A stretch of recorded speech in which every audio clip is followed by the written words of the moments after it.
I'd always been interested in wine. My Saul on the Road to Damascus was I was covering a conference for Purchasing Magazine in 1979, and we went to this restaurant in San Francisco called Victor's. And without knowing anything, I think because I could pronounce the name, I said, I have a bottle of that Joseph Phelps Cabernet.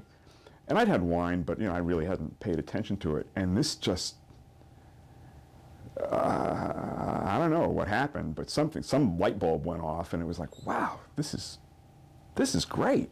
So we're back in Boston, and I'm sort of halfway working for the magazine, and I thought, I want to go work in the wine business. It was a whim. I mean, it wasn't like I'd done a lot of, heavy thinking about it. What's different is that when you work in magazines and you work in that kind of that sort of information business, it's like you're never done.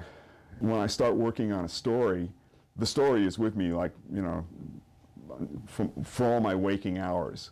I mean, I'm always thinking about it, and especially when I've got like a bunch of things going, it's sort of got to be a little crowded in here, and it was stressful. One of the things I love about this is when the day is over, we go out, we lock the door, and we're done.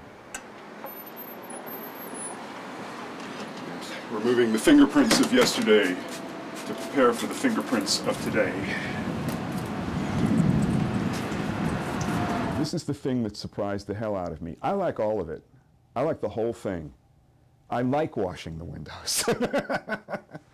It's very, because you do it and it's done, and you can see that you did it right away. Instant gratification. The magazine business is never like that. When I did, I'd write a story and I'd get all excited and I'd do this and that. Like 2 months later, it would show up in print.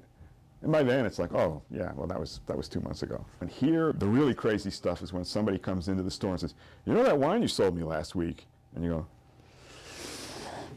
and it was really great. You go, ah.